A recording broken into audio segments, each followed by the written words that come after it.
Hello there and welcome to CoreTV News on Hour with me, Sabina Izokun. President Muhammadu Buhari has assured Nigerians that he will be a president for all, saying he belongs to all and not to no one. He also assured those who feel threatened by his assumption of office that he is not interested in witch-hunting anybody, but also added that his government will tackle the nation's immediate problems headlong. These immediate problems, according to him, includes corruption, power shortage, infrastructural decay, and insecurity, which he says are not insurmountable obstacles. He added that his administration will reform the public service to be more responsible and that he will operate strictly within democratic norms and principles. He also charged the incoming National Assembly to work together with him and the judiciary to move the nation forward, devoid of confusion. President Muhammadu Buhari also asked all... marks a triumph for Nigeria and an occasion to celebrate our freedom and cherish our democracy.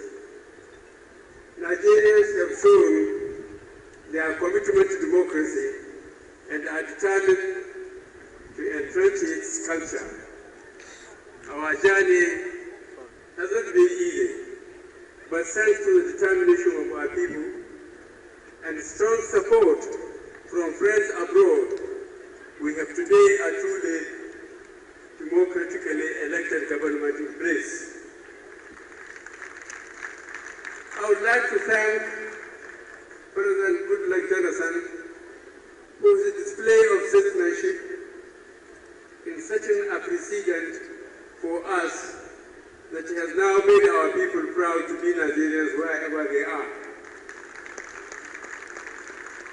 With the support and cooperation he has given to the transition process, he has made it possible for us to show the world that despite the perceived tension in the land, we can be a united people, capable of doing what is right for our nation. The amnesty program in the Niger Delta is due to end in December. But the government intends to invest heavily in the projects and programs currently in place.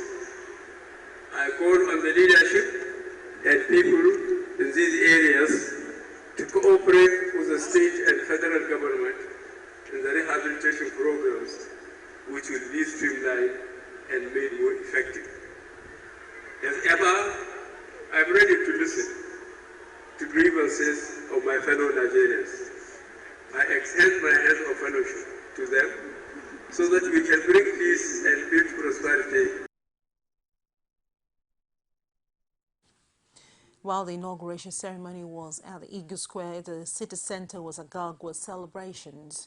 Young men were on the streets chanting party slogans and waving the symbol of All Progressive Congress. Many of them tried to break through the security cordon in order to move closer to the inauguration venue, but they were barred by a joint security man. The report. This is the situation in Abuja City Center on Inauguration Day. The city had been in a security lockdown, but these revealers managed to make it into this part of the FCT.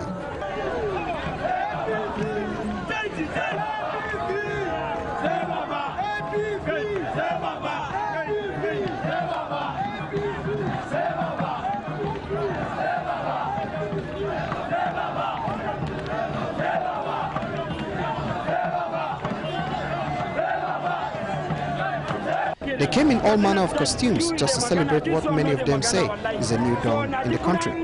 There were also others who were out to mock the former ruling party by dragging tattered umbrella and what looked like a federal hat through the streets.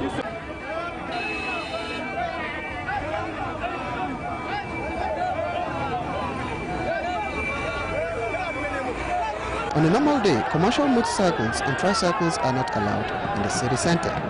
But May 29, 2015 is not a normal day for these people.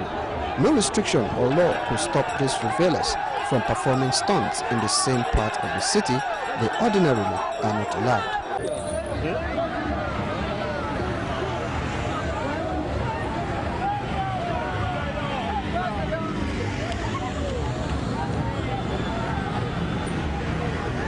One of the major highlights in this crowd puller with real-life fires on his head. Not surprising, he drew a lot of attention as he moved towards the joint security cordon, but like others, there was no way he could pass through. Although none of them could see what was happening at Eagle Square, they seemed content with the fact that the man they affectionately called Baba Megaskia is in the saddle. The newly sworn-in governor of Lagos State, Akinwumi Ambode, has promised to run an inconclusive, incorruptible administration. Ambode, who took his oath of office at the Tafawa Balewa Square as the 14th governor of the nation's economic hub, says he will build on the legacy of his predecessor, Babatunde Fashola. Abiola Olulwole's report is presented from our studio. Their true allegiance to the Federal Republic of Nigeria. Police on the shot. Defend the Constitution of the Federal Republic of Nigeria. So help me God. That dropped the curtain on the 8-year reign of Babatunde Fashola as the 13th governor of Lagos State. The valedictory address of the outgoing governor Fashola preceded the administration of the oath of office on Akinwumi Ambode and his deputy Idiat Adebule, while the chief judge of the state, Olufumilayo Atilade. He thanked residents for giving him the opportunity to serve the state. Thank you for giving me the opportunity to serve all of you. It was a great honor. It was humbling, but I will never forget it. After the oath of office, Ambode proceeded to inspect a joint parade of the police and other paramilitary forces.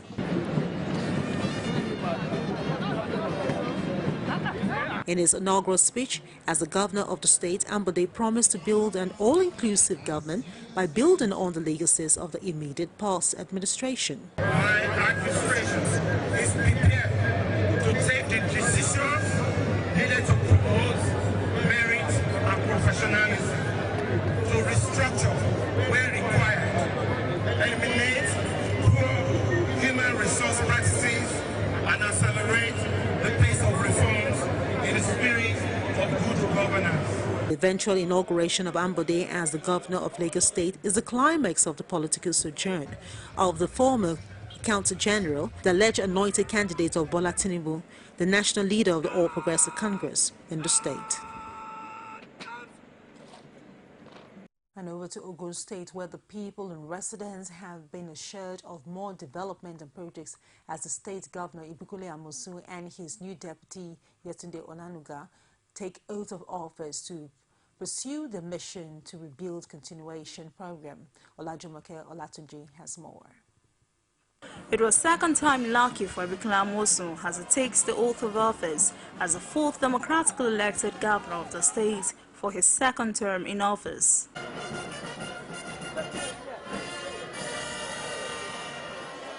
Speaking of the performances of the state's government in the last 4 years, the state's head of service, Modukpe Adekunle, acknowledges the new approach of Ibukule Amosu, which has led to developments in areas like security, education, health, agriculture, and urban renewal. The Ogun State Public Service is at the heart of this available and unassailable human capital resource in the state. This, therefore, provides the needed atmosphere for Your Excellency's administration to succeed. For the new Deputy Governor, Yetunde Onanuga, the day marks the official date of a genuine contribution to the mission to rebuild program of the Ibukule Amosu-led government, and she was visibly elated as she was accompanied by family members to take the oath of allegiance and oath of office. Onanuga, do solemnly swear that I will be faithful and bear true allegiance to the Federal Republic of Nigeria, that as Deputy Governor of Ogun State, I will discharge my duty to the best of my ability. Mohammed Ibukule Amosu, do solemnly affirm that I will be faithful and bear true allegiance to the Federal Republic of Nigeria, and that I will preserve, protect, and defend the Constitution of the Federal Republic of Nigeria. While highlighting some of his achievements in the last 4 years and what he intends to do as his program Mission to Rebuild continues in the state, Governor Ibukule Amosu noted that he is more determined to further render his selfless service to the people of the state. We want to continue to rebuild the system, the structure, and the people. Today I have taken a solemn oath to the good people of Ogun State. I wish to make a further personal commitment that we will leave Ogun State radically and demonstrably better and more prosperous than we met it. He added that rural development will be part of his main focus in the next 4 years and calls for the support of Ogun State's people as he intends to press the clutch harder in order to accelerate developmental projects across the state, promising to put the state on auto drive of development. Olajumoke Olatunji, CoreTV News, Abeokuta. Second-term Governor of Oyo State, Abiola Ajimobi, has promised residents that the next 4 years of his administration will be characterized by financial independence and economic abundance. He added that there will be a reduction of the state's dependence on federal allocation while pleading with the workers who are currently on strike on the non-payment of the salaries. Omotayalo witnessed the swearing-in ceremony on Oyo State and she provided this report. It was all glitz and glamour, but the colorful and ceremonial proceeding that elsewhere at the Liberty Stadium in Ibadan. Residents and well-wishers of the governor of Oyo State filled the stadium gallery to witness the historic swearing-in of the governor and deputy who broke the second-term jinx in the state. First to be sworn in by the Chief Justice of the state was the Deputy Governor, Moses Adeyemo, and then the governor of the state who delivered an inaugural address full of promises. We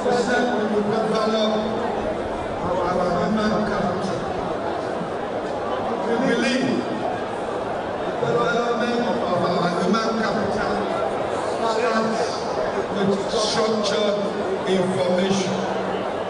Structured information is education. Education is knowledge. Knowledge is skill. Skill is ability. Ability is capability. Capability is possibility to earn. The elated governor could not stop appreciating residents who made the second term a reality as he promised to make Oyo the pride of all. Speaking on the future for the state's APC chairman, Akinyoke, said the collaboration of the party at the center and in the state is the dawn of an era of development for the states. They are not going to regret voting for Abiola and General Buhari. The good work that he has started is going to build on it. Just like what happened in Lagos State, people should expect Oyo State to follow suit. Ajimobi promised to be a governor for all, bringing together his friends and foes for the greater good of the state and its development. Omotayalo, CoreTV News, Ibadan. Kwara State, the governor Abdul Fattah Ahmed has been sworn in for a second term in office in Ilorin, the state capital. The governor, while speaking at the Metropolitan Square venue of the swearing-in ceremony, says his second term in office will be a stepping up of his agenda, which is all-round development for all parts of the state. Rashid has more. With this, Abdul Fattah Ahmed's second term officially took off in Kwara State. The ceremony, attended by party bigwigs and traditional rulers, also had a message for the governor and President Muhammadu Buhari, despite him being hundreds of kilometers away. We're looking towards him doing a lot for us, and we know all cannot be achieved just from the very first day he attempted to. It will be gradually, but when we give him the maximum support and give him time with Buhari, based on his past record, we believe he will take us to the promised land. With the All Progressives Congress holding sway at both the state and federal levels, party leaders say expectations of Nigerians are high. We expect change for the better. We expect change from unemployment to employment. We expect change from bad economy to good economy. I know all this against the backdrop of very, very little resource base. There's no doubt about it. It's going to be a tough call. But you see, what makes the difference is committed leadership with the political will. We thank God for the person of the president. For the governor, The next 4 years of his administration for Kwarans will be one of unprecedented development. My administration's priority remains the people's welfare. We will build more schools, roads, hospitals, power projects, and structures needed to get more of our youth working, businesses growing, food on more tables, and greater prosperity for everyone who calls Kwara State home. With the swearing in at the state and federal levels done with, Nigerians will expect that the Buhari administration hits the ground running. Rashid, CoreTV News, Ilori. We'll take a short break, and when we return, we'll bring you more stories. Don't go away. Every day of the week will bring to you divergent views on news making the headline. If people who commit crime are being rewarded with national honors, with national appointments, then where are we going in this country? It's not about whether it was Jonathan or whether you are going to have a Buhari. It's the kind of political structure we run. Sometimes it gets confrontational. We are talking about a Buhari who at 41 became head of state. The man did not exhibit the attribute of somebody that is strong intellectually. So, comrade, you're saying if you become governor, you're going to bring back Okada? You will bring back the market women from the streets? Excuse me, don't put words into my mouth. On Core Digest, we bring all of this to the court of public opinion, where you are the judge.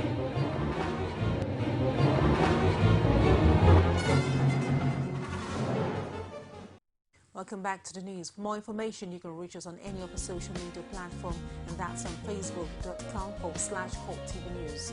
You can also follow us on Twitter @CoreTV News NJ. For news updates and other programs, you can stream us live on youtube.com/CoreTV space and the news. The inauguration ceremony in Niger State was almost marred by a spontaneous attack on the former governor Babangida Aliyu. But after security operators put down the attack by shooting in the air, the new governor, Abubakar Sani Bello of Niger State, promised to salvage all sectors in the state, even in the face of huge debts. Basi Ayo, who was at the Sani Kontangora Stadium, has more on the stone throwing incident. The people of Niger had converged for what was to be a historic event. And it started peacefully with cheers all round. The deputy took the oath of office and allegiance. Then it began. People running helter-skelter and armed security operatives on high alert.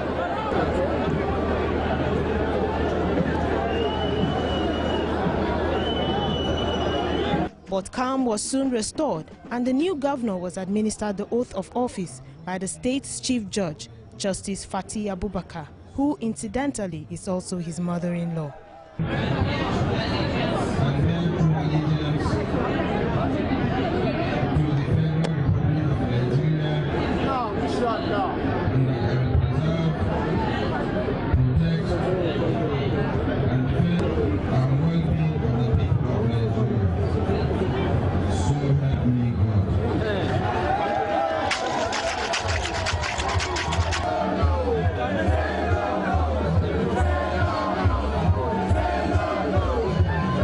Then came the inspection of guards and the governor's inaugural speech. He assured the people that the state will regain its pride of place.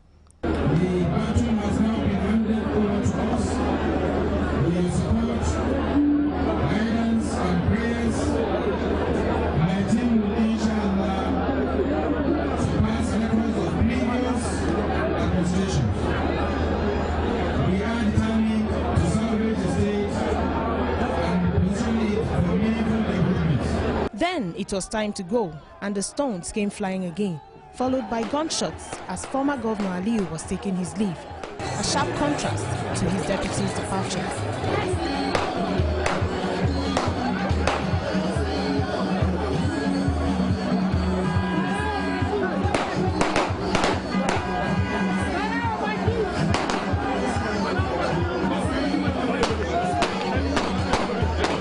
Yes, very unfortunate. The stone that two people saw, some people are so very annoyed with the former governor due to the one of situation about the issue of their bike. They feel sad because we add that the government option into the people, the option into some people. And we are not so happy Because we are, even though the government wanted to generate revenue for the state, we are expecting the governor. We are expecting the governor to call on the people that owns the bike that should come with their document to come and receive it. So that enable, rather than for you to dispose and for you to option it out for. At the initial stage, everything was okay, peaceful. But because of the crowd, the large crowd, so the soldiers started beating people. I think that's what led to the throwing of the stone. That we are not criminal, we are here to celebrate with the new governor. So why are they beating us, this and that? That's what I heard from one of them. Although peace reigned at last, analysts say the events of the day are a pointer that the people will no longer condone bad governance. CoreTV News, Niger. And in Plateau State, Simon Lalong has also taken oath of office in the state with scenes of unprecedented jubilation at the Rinwang Pan Stadium in Jos. The governor, who was sworn in by the state's chief judge, Pius Damulak, promises to take the state to the next level and reposition it for better performance and gender development. He also promised to address the issue of insecurity that has plagued the state for so long. The new governor of Bauchi State, Mohammed Abubakar, said the former governor of the state, Isa Yuguda, left an empty treasury in the state. Bauchi State civil servants have not been paid March, April and May salaries, while state and local governments pensioners are being owed about 12 billion naira pension arrears by Yuguda-led government. Abubakar stated this in a brief speech shortly after he was sworn in as the governor of the state by the acting chief judge, Rabi Umar, at the Abubakar Tafawa Balewa Stadium, Bauchi. The governor said the state had been destroyed by previous administrations, especially that of Yuguda, whom he accused of leaving no money for him to run the state. He noted that the task of rebuilding the state is enormous, appealing to the state to be patient with him as the change they expected would not be rapid. He expressed gratitude to the team electorate in Bauchi for the massive votes during the elections, which brought the All Progressive Congress into power. Sokoto State Governor and the Speaker of the House of Representatives says he will work to open up the state for more investment opportunities that will lead to the creation of employment opportunities for the people of the state. Tamawa, who was speaking shortly after his swearing-in ceremony in Sokoto State, said the agriculture sector will take a pride of place in his administration. He also promised to leverage all the opportunities and the alliances he has built to help him taking the state to the next level. This is a very patriotic duty, and it has been handled with all sense of responsibility by those involved.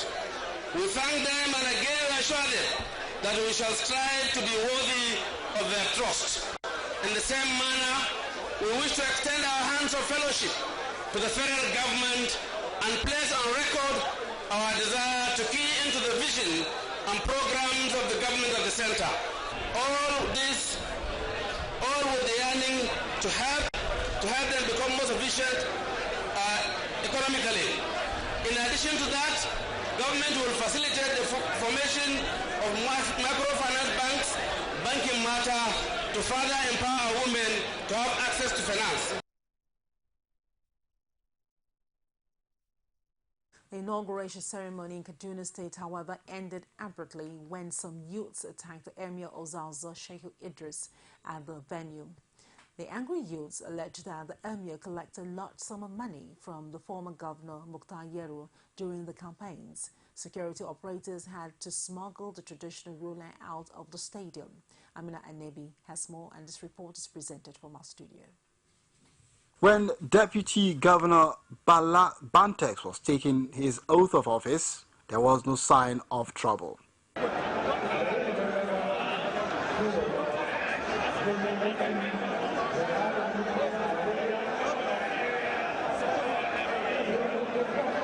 But just as Governor El-Rufai was to get his turn, all sorts of things were hauled in the direction of the Emir. None of the dignitaries was spared as the youth defied security operatives and continued to throw stones at the pavilion.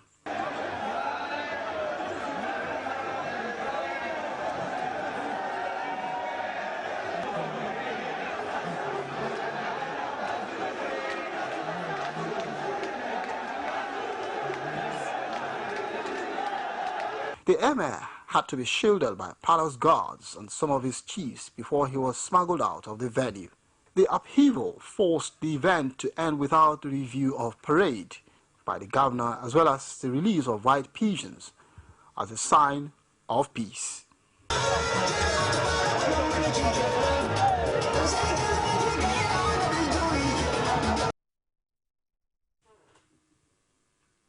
And that's the much we can take for this hour. Do join us at the top of the hour for more. I am Sabina Izuki. Thank you very much indeed.